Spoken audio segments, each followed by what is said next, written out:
Okay, 1968 is the year of the Tet Offensive. And that year, LBJ, Lyndon B. Johnson, decides not to run for the presidency again. And the guy who comes in is a guy called Richard Nixon. Richard M. Nixon, Tricky Dicky sometimes called. He loses power in 1973 through something called the Watergate scandal. He was having people sneak into his Democratic opponents' campaign bases and spying on his opponents in the United States, and that was obviously a criminal offence. It was a burglary. He had to step down as president. And that's actually going to become important because this is going to spell the doom of South Vietnam. But Nixon himself has a plan. He knows the Vietnam War needs to end. Now, there's an anti-war movement in the States, and you certainly would see it promoted today, this young generation, brought big change to America, etc., etc. A load of nonsense. There was a strong student protest against the Vietnam War, which really kicked off whenever Richard Nixon said, right, if you go to university and you're rich, it's not particularly fair that you get to dodge the draft when a poor black person doesn't. So the draft applies to everyone, no exceptions. At that stage, by coincidence, tens of thousands of American students decided that they were for peace and war was wrong and nobody should ever go to war. And so they had these peace protests to try and end the war. So that was one problem caused by extending the draft. But there was a peace movement that was at work anyway that wanted America out. This peace movement wasn't particularly united. I mean, there were students who wanted an end to all war and thought, maybe if we all just sang hippie songs and prayed to the trees together, the world would be at peace. You had that sort of radical movement. There were students who wanted to bomb government offices to end the war. And then there were just ordinary Americans who thought, listen, whatever happens, this thing needs to end. We just want this thing to be over. And most middle-of-the-road Americans just wanted this war over. So while there was no united group who opposed the war, there were many, many, many, many small groups who were against the war. When you added all those groups up, you just got the message from the American people, get this war over now. So Richard Nixon sees this problem in Vietnam. How do I end the Vietnam War? The American people don't want the war. I want the war to be over. Can't see a clear way to win it. And he doesn't want South Vietnam turning communist. So he has a 4-point plan. And you can memorize it under the word CAVE, C-A-V-E. It stands for compromise with China and Russia, agreements with North Vietnam, Vietnamization, and escalation.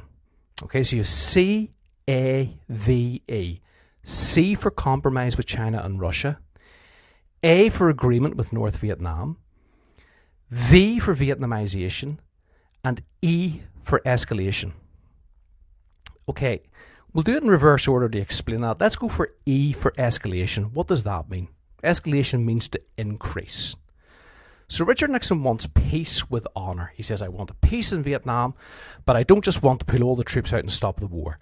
I want a peace that means that we have stood by our deal with South Vietnam, that we were not going to leave them and let them turn communist. So escalation meant increasing the bombing of North Vietnam. He's going to increase the bombing of North Vietnam, and he runs two operations called Linebacker. The Linebacker operations. Now, these were the first time Americans start using laser-guided bombs. But what they start doing is bombing North Vietnam's industry, factories. They start bombing the harbours in North Vietnam. Now, this is supposed to cost the North Vietnamese money, which is meant to make them want to stop the war and come to the peace table. Unfortunately, North Vietnam was primarily an agricultural country. And while it's easy to blow up a factory, it's not so easy to blow up several thousand acres of farmland. And so, yes, it hurt the North, but not enough to force them to the negotiating table. And they mainly bought their factory goods from China and Russia, which were places that America couldn't touch, couldn't go anywhere near for fear of starting a third world war. The North Vietnamese by this stage too were getting lots and lots of anti-aircraft defences from Russia and China. They were getting MiG fighters.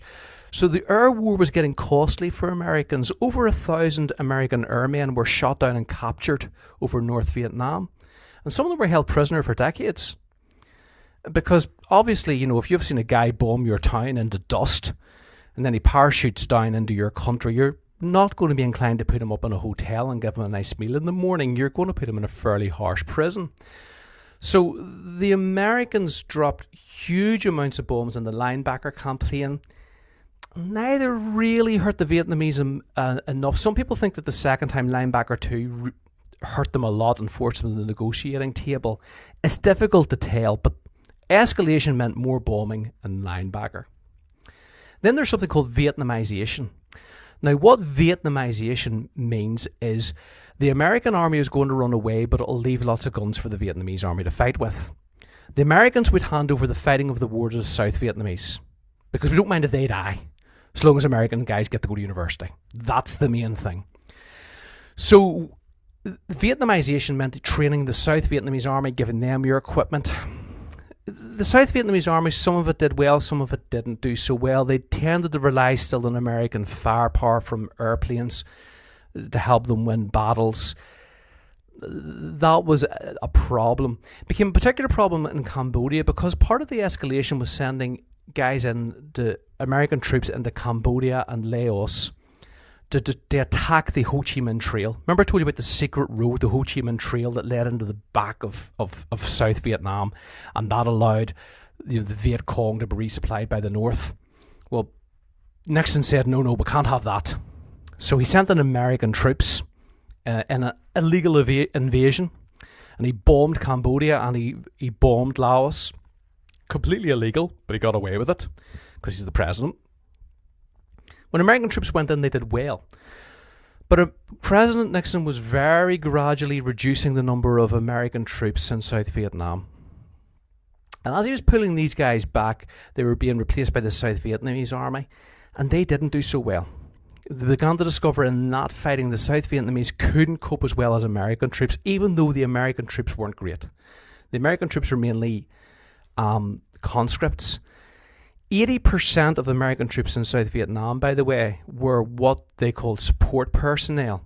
In other words, they were cooks, they were office workers. 8 out of 10, or 4 out of 5, basically cooked breakfast, or kept the tents clean in the morning, or did basic things like drive trucks. 1 out of 5, only 1 out of 5 went out to actually fight. And so you could imagine that, when you're if you're coming back to camp and finding that 4 out of 5 of your mates are never going to see a battle, but you're an American combat soldier, and you're going to face battles, you're going to be shot at. So that was a problem for the American army, and so that's why the Americans are quite keen to hand over to the Vietnamese. We can't put up with this war anymore. Let the South Vietnamese get shot. We're going home. Well, then the other side of it, though, was quite clever. While you have this escalation going on, so you're bombing the North and you're trying to get the North to give up, just give in. You're handing over your guns and your training and the South Vietnamese army, Vietnamization. That's going quite well. In the sense that the Americans are coming home and not as many Americans are dying. But that's not going to win you a war. But what is going to maybe help are agreements with North Vietnam, and Nixon was very, very good at secret agreements behind the scenes, closed doors. He was, why he was called Tricky Dicky is because you couldn't trust anything that this man said, and he was incredibly good at secret deals. But in a sense, that worked in America's favour here because he was launching secret deals with the North, talking to them openly and secretly, trying to persuade them to come to the negotiating table and to end the war. That in itself was good and was clever, and what he was doing was he was using linebacker, the escalation, the bombing. He would bomb and then he would stop and he would talk, and if the talks didn't go his way, he would start the bombing again, constantly pushing the North Vietnamese towards wanting to strike a deal. But then on top of that, you've got the top of the cave, so you have CAVE. Compromise is the C with China and Russia.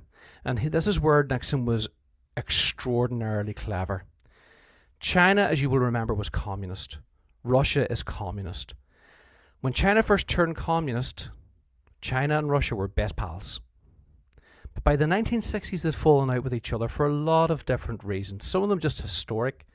When Khrushchev, said he didn't like Stalin, Mao Zedong, communist leader of China, he was a bit miffed at that.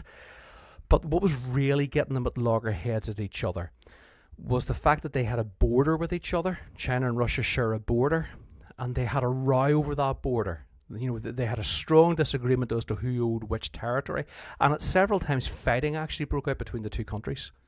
Very low-level fighting, mostly between infantrymen, but it was fighting. There were shots exchanged, and America looked at this. And China was also the country that was going around the world and trying to say, right, let's start a communist revolution. Russia wasn't so interested in that anymore. Russia wanted peaceful coexistence. It didn't really want world revolution. China was trying to take over the leadership of the world revolution. It was the communist country. It was the way of the future. And so Russia and China were becoming rivals. Now, what Nixon did is he looked at this and he says, right, China's a game changer. China, in a way, is what you call the kingmaker. If China backs Russia, America could never win a war with Russia. If China backs America, Russia could never win a war against America. If Russia and America get on the same side, the Chinese can't win. So what he decided is, I'll play them off against each other. He went and he visited China. He visited Mao Zedong. He visited China. He began to come up with peace deals with China, and the Russians began to get very nervous because they could never win a war against America and China. And so the Russians then tried to get cozy up to America. And so America would get very cozy with Russia. And then China would panic and it would try to cozy up to America. And the whole time, Nixon's saying, we need a deal over Vietnam. If you want to be my friend, get the North Vietnamese to stop the fighting. Get the North Vietnamese to stop funding the Viet Cong, to stop sending soldiers to fight with the Viet Cong. Get them to the negotiating table, and we can be friends. And they all wanted to be friends. At the end of the day, America wanted to sell lots of goods to Russians and Chinese and make lots of money. Russia needed grain from America. China needed all sorts of things from America. And so they all really wanted to have a nice deal together, but Nixon was the guy who got this moving. And he was using it to basically drive through a deal in Vietnam. And so eventually what happens, by 1973, you get these Paris Peace Accords where the North basically agrees, right, we'll stop fighting, there'll be a demilitarized zone. The Viet Cong can stay in the South, but what will happen is we will have elections or something at a later date. And the war stops in 73, and then Richard Nixon gets kicked out because he gets caught at Watergate. And that creates a problem. Because the South Vietnamese have made a deal with Nixon. Nixon basically said to the South Vietnamese, listen, accept peace, and if the North invade, we'll bomb them. We'll bomb them again. Don't worry, nothing's going to happen to you. We'll keep our bombers nearby. But America gets kicked out. Or Nixon gets kicked out. The Americans are back home. The bombers are nearby. 1975, the North thinks, well, let's give this a go, and they send their soldiers into the South. And the American president at that time, Gerald Ford, looks at it and says, no, the American people are not going to tolerate another war. I'm not going to bomb the North. And so the South Vietnamese were sold out. Thousands of South Vietnamese fled the country. Guys who had fought for the Americans, who had fought on the same side as the Americans, realized that they were going to be murdered if they stayed, and they had to flee.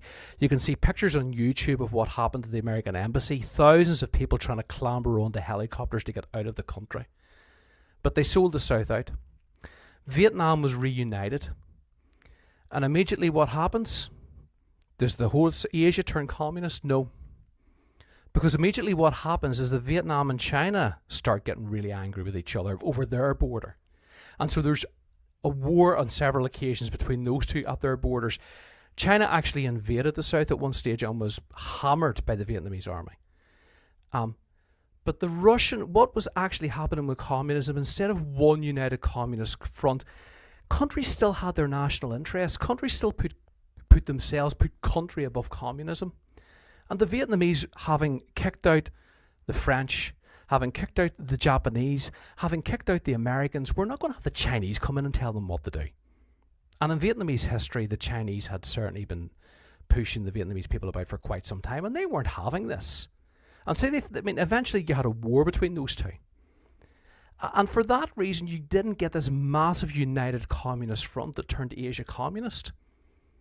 And so you can look back at the Vietnam War and actually ask, what was that fighting about? What was that fighting for? what exactly did any of this achieve? Because you've tens